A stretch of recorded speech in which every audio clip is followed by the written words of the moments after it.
Halo teman-teman semua, apa kabar? Semoga teman-teman semua sehat selalu dan selalu dalam lindungan Allah Subhanahu wa taala. Amin. Di video pertama di tahun 2025 ini aku pengen berdoa semoga siapa saja yang bermaksiat di awal tahun ini Allah ampuni dosa-dosanya dan Allah berikan ketaatan di hari-hari berikutnya.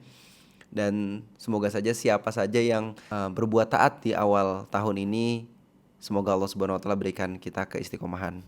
Ya, karena memang pada dasarnya manusia kan nggak luput dari salah dan dosa ya. Manusia, bahasa Arabnya itu insan.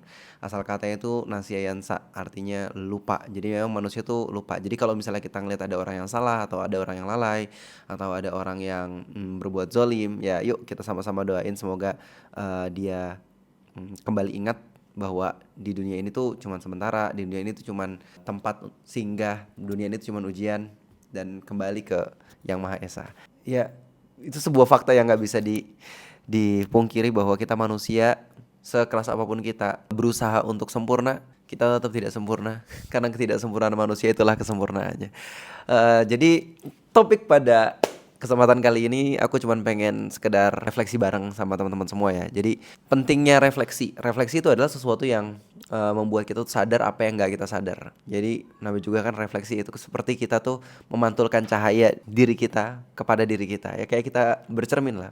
Cermin kan itu kan sebenarnya merefleksikan diri kita kan. Kita bisa tahu mana yang salah, mana yang enggak, mana yang jelek, mana yang bagus dan lain sebagainya. Tapi masalahnya kita tuh nggak mungkin bisa berefleksi kalau kita nggak punya cerminnya. Nah itu juga hal yang sama ketika kita pengen merevisi tapi kita nggak punya visinya. Jadi revisi itu hanya berlaku pada mereka yang punya visi. Nah karena mereka punya visi, terus mereka punya tujuan-tujuan, terus nggak tercapai, akhirnya mereka revisi. Mereka bisa lihat, mereka bisa merefleksikan apa yang selama ini udah terlewat atau selama ini lalai. Nah, sebelum ngomongin yang lebih jauh, sebelum ngomongin refleksi, aku pengen kasih tahu dulu bahwa visi itu sangat penting. Nah, untuk bisa merealisasikan visi ini kan kita butuh misi ya. Nah, misi ini itu kita sebut sebagai target. Nah, target ini penting banget untuk kita tuh merasa bahwa visi kita ini mungkin loh untuk kita gapai, untuk kita wujudkan dalam hidup gitu, untuk kita manifestasikan. Misi-misi ini itu harus spesifik. Maka pentingnya bagi kita untuk kasih target. Nah dengan target itu kita bisa mengukur apakah satu bulan ini, 2 bulan ini, 3 bulan ini itu sudah sesuai dengan targetnya atau enggak. Jadi coba bayangin ya, kita pengen nembak nih. Kalau misalnya aku kan main panah ya. Kalau misalnya aku pengen nembak dari jarak yang 1 meter doang, ya itu nggak perlu evaluasi, nggak perlu ya pokoknya tinggal tarik dan lempar aja gitu.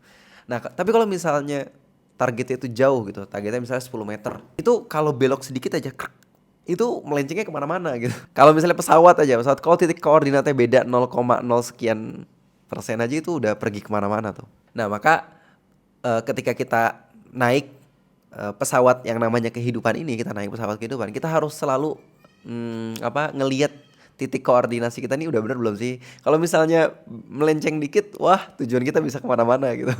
Nah target itu adalah tempat kita untuk ngelihat, gue udah on the track belum ya gitu, gue lalai gak ya gitu, jangan-jangan gue udah beda tujuan lagi gitu.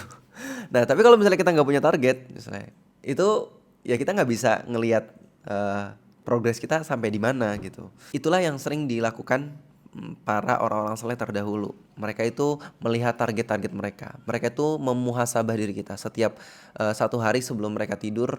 Mereka tuh berpikir sejenak, siapa aja ya yang udah aku zolimin, siapa aja yang aku marah sama sifatnya, apakah aku udah berbuat baik sama anak dan istriku. Itu kan sebenarnya mengevaluasi kan.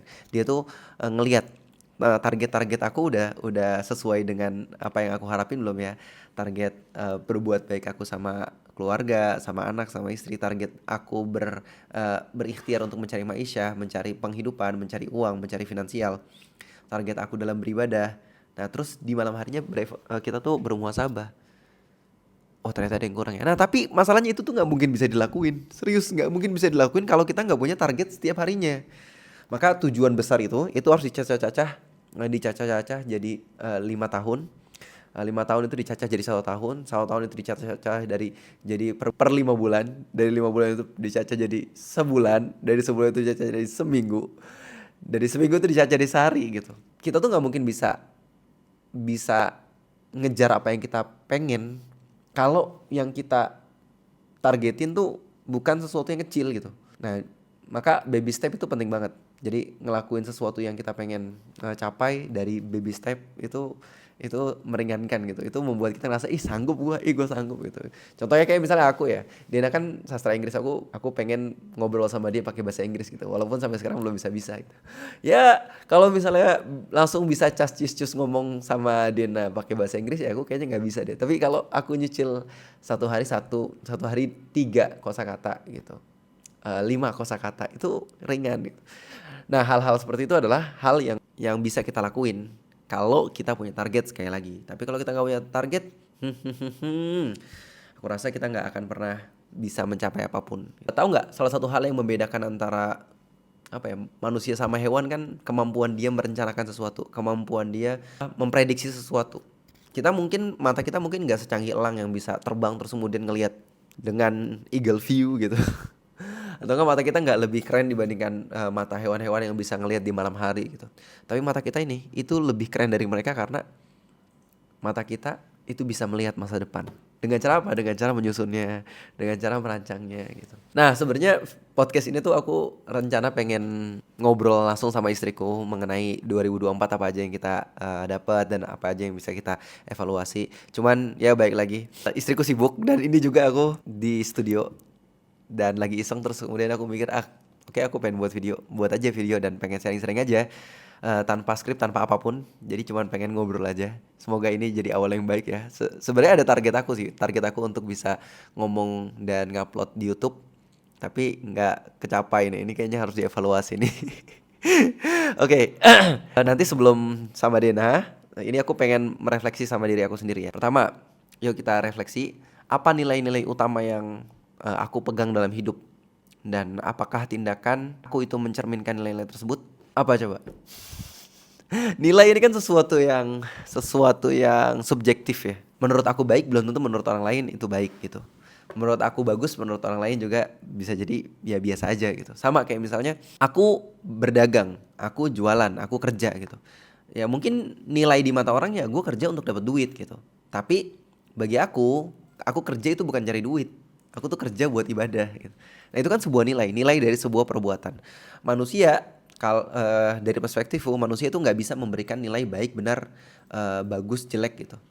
Manusia itu kalau misalnya diberikan kehendaknya sendiri dia bakal menerawang, dia bakal berbeda antara satu value dengan value yang lain gitu. Maka bagi aku kehidupan ini dengan semua perbuatan yang kita lakukan di dalamnya itu harus dengan penilaian dari Allah. Karena kalau penilaian dari Allah itu kita lintas waktu, lintas ras, lintas bahasa, lintas benua. Jadi nilainya tuh harus dari Allah gitu. Nah, jadi nilai-nilai apa yang aku pegang? Tentunya nilai-nilai yang Allah Subhanahu wa taala dan Rasulnya ajarkan. Nilainya spiritualitas banget ya. Dan itu yang selalu aku pegang. Karena kenapa? Karena kalau misalnya aku olahraga itu aku merasa bahwa olahraga ini hanya untuk mencari kesehatan, aku rugi. Asli aku rugi banget. Tapi karena aku memahami bahwa hidup aku di dunia ini adalah nilainya adalah ibadah, aku olahraga, aku ikut maraton gitu. Aku berharap itu bernilai ibadah gitu. Ibadah karena aku sudah menjaga titipan yang Allah Subhanahu wa taala berikan kepadaku, yaitu tubuh aku sendiri. Aku menjaganya agar bisa sehat dan lain sebagainya. Nah, aku makan. Kalau nilai dari makan itu hanya sekedar menutupi rasa lapar atau enggak mencari kenikmatan lidah gitu, aku rugi gitu. Dari perspektifku ya sekali lagi ya. Jadi aku ngerasa nilai aku makan itu adalah nilai ibadah. Jadi kalau rugi banget orang yang merasa bahwa ibadah itu hanya ketika dia tuh sholat, ketika dia tuh ngaji, ketika dia tuh berzikir, ketika dia tuh berselawat. Menurut aku itu rugi banget. Karena 1/3 hidup kita itu buat nyari duit. Sayang kalau misalnya nyari duit kita itu, nyari maisyah, nyari penghidupan itu nggak jadi ibadah, sayang. Sayang kalau misalnya interaksi kita sama teman kita, interaksi kita sama anak dan istri kita itu nggak bernilai ibadah, itu sayang gitu. Kan memang di luar sana ada banyak orang yang menilai bahwa time is money gitu misalnya. Waktu itu adalah uang. Maka setiap aku berinteraksi sama orang, ya itu harus ada duitnya gitu.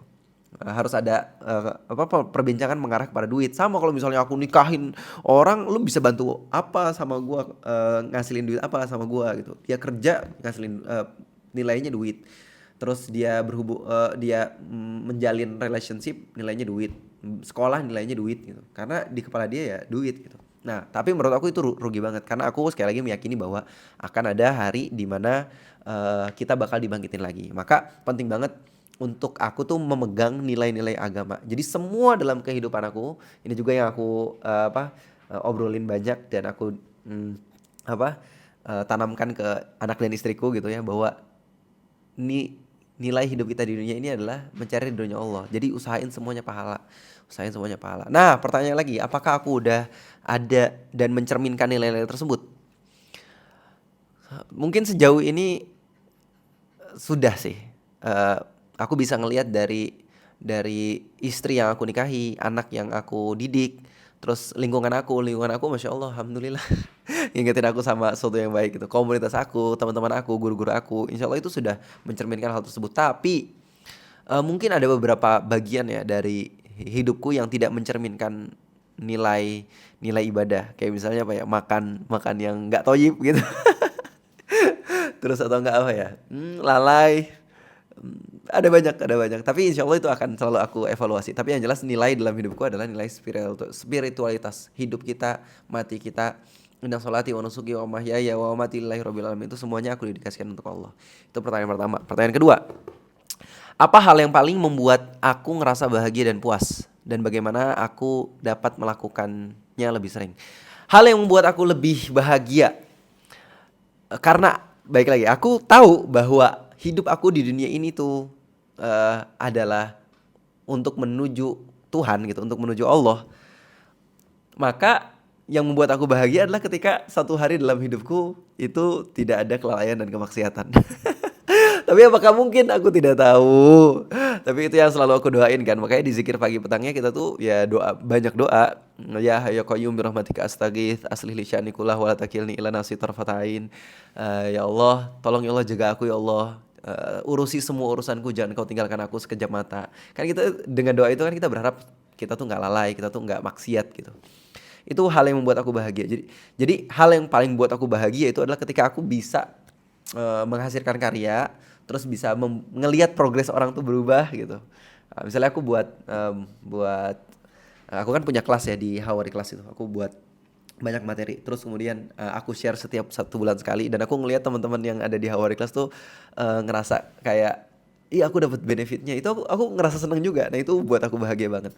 Nah, dan sekali lagi, pemahaman kita terhadap bahwa hidup ini adalah ibadah gitu, itu akan membuat aku tuh mindful, buat aku tuh tenang banget ketika menghadapi banyak hal-hal yang nggak terduga. Misalnya nih, aku lagi ngerjain sesuatu, aku lagi buat karya nih, lagi ngerjain sesuatu yang pengen aku suka, tiba-tiba anak nangis. Itu kan kalau di kepala aku kan, itu kalau di kepala manusia ya, itu ngerasa kayak, aduh kok sekarang sih, lagi sibuk nih, lagi seru nih gitu. Tapi karena kita tahu bahwa ngurusin anak juga itu adalah bagian dari ibadah, dan ibadah itu adalah akan mendapat pahala, dan pahala itu akan mendapat ridhonya Allah. Oh ya udah. Tahu nggak sih, kan nanti kalau kalian ngerasain kalian nikah ya, itu komunikasi kalian sama pasangan kalian tuh intens banget gitu. Misalnya aku lagi lagi ngisi perhalkohan, atau enggak lagi buat karya.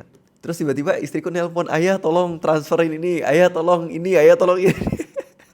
Itu kan kadang-kadang kalau di tengah jalan tuh kayak, kenapa harus sekarang gitu. Tapi untung ya, sekali lagi, pemahaman bahwa aku ngeladenin istriku, melayani istriku itu adalah bagian dari pahala gitu. Maka aku seneng juga gitu. Dan itu kan juga kewajiban kan, itu juga kewajiban, dan kewajiban kita tahu pahalanya besar banget. Nah itu yang membuat aku ngerasa kayak puas dalam ngejalanin hidup, karena setiap kegiatan yang aku jalanin, mau baik itu senang ataupun susah, aku tuh tahu bahwa ini tuh dapat pahala, dan karena dapat pahala aku ngerasa puas. Nah baik lagi ya, yang ngebuat aku nggak ngerasa puas adalah ketika aku tuh ngelakuin dosa dan maksiat gitu. Makanya Rasulullah SAW itu bilang bahwa ajaban di amril mukmin, bahwa seorang muslim itu tuh, seorang mukmin itu beruntung banget. Kenapa beruntung? Karena semua yang dilakuin itu berpahala. Kalau dia ditimpa kebaikan dia bersyukur dan bersyukur itu dapat pahala. Kalau dia ditimpa keburukan dia tuh bersabar dan bersabar itu dapat pahala. Nah, jadi beruntung banget jadi muslim, jadi mukmin ya, yang percaya sama hari kebangkitan. Sekarang pertanyaannya gimana caranya agar itu menjadi lebih sering? Kepuasan dan kebahagiaan itu menjadi lebih sering aku dapatkan. Caranya adalah dengan setting hidup kita. Jadi kalau misalnya ada yang datang sama aku, dia misalnya punya masalah apa keluarga sama keluarganya, aku ngerasa kayak kita nggak bisa nyelesain masalah itu langsung. Kita harus nyelesain masalah itu dari akarnya. Dan akarnya apa ya? Diri kita sendiri. Gitu. Nah, kalau misalnya tujuan hidup kita salah, otomatis pekerjaan kita salah. Kalau misalnya pekerjaan kita salah, otomatis pasangan hidup kita salah. Pasangan hidup kita salah, otomatis cara menjalani hidup ini juga salah. Ada banyak juga hal-hal yang kayak chaos gitu. Nah, tahu-tahu ngutang, tahu-tahu pinjol, tahu-tahu judol, kan itu kan repot ya. Nah, kita nggak bisa benerin dari ininya, dari judulnya atau kebiasaan berhutangnya atau kebiasaan malas-malasannya atau adiksinya gitu. Kita nggak bisa benerin dari situ. Kalau benerin dari situ itu parsial banget. Itu kayak nggak nyelesain masalah dari akarnya gitu. Maka untuk bisa aku ngerasa puas dalam hidup ya aku harus setting hidup aku sesuai dengan tujuan hidup aku. Nah, tujuan hidup aku kan ibadah. Nah, aku setting nih gimana caranya ya agar setiap hari itu aku bisa terus ibadah gitu. Ya aku cari istri yang bisa dukung aku dalam ibadah, bisa memahami tujuan hidup aku tuh untuk apa. Terus ya aku cari lingkungan yang juga ngedukung aku dalam beribadah. Aku cari kerjaan yang dukung aku dalam ibadah. Aku cari penghasilan yang ngedukung aku dalam ibadah dan semuanya terkoneksi satu sama lain gitu. Dan itu insya Allah apa ya on progress lah. Setiap hari kita pikirin untuk itu. Gimana caranya kita bisa punya lingkungan yang lebih baik, gimana caranya kita punya finansial yang lebih baik gitu. Eh Bahkan Nabi Ibrahim tuh mention ke kita ya untuk bisa kita tuh lebih puas dalam hidup, untuk bisa kita tuh lebih mudah untuk menuju tujuan hidup kita itu adalah dengan memilih lingkungan. Jadi kan Nabi Ibrahim itu ninggalin Nabi Ismail sama Siti Hajar di ini kan di lembah Bakah kan. Terus beliau tuh doa, ya Allah aku meninggalkan anak cucuku biwadin ghairi dzar'in inda baitikal muharram rabbana liyuqimus shalah gitu. Ya Allah aku ninggalin anak cucu aku tuh di tempat yang gersang, tapi aku tahu itu tempat yang penuh dengan rahmatmu karena itu adalah Masjidil Haram gitu. Nah, bayangin Nabi Ibrahim itu membesarkan Nabi Ismail itu di tempat yang gak ada akses apapun, yang gak ada buah-buahan, yang gak ada air, yang gak ada peradaban, gak ada apa-apa di sana. Tapi Nabi Ibrahim tahu bahwa tempat itu penuh berkah. Nah, kadang-kadang kita itu nyeting kehidupan kita itu ya dari sesuatu yang fisik aja. Misalnya rumah kita harus kayak gimana, lantainya gimana, atapnya gimana, depannya gimana, itu yang kadang-kadang kita pikirin. Tapi sebenarnya yang lebih penting itu bukan fisik rumahnya, tapi keadaan rumahnya. Nah, maka beberapa kali aku tuh diminta istriku bilang ke aku, ayo kita pindah. Terus kataku, emang kalau kita pindah itu lingkungannya lebih baik. Jadi yang aku lihat itu bukan fisik rumahnya.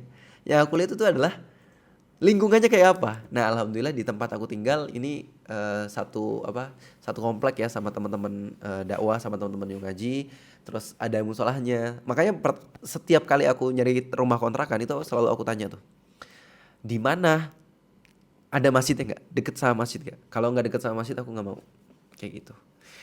Itu baru 2 pertanyaan. Insya Allah kita lanjut lagi karena dikit lagi udah pengen maghrib. Barakallah. Assalamualaikum.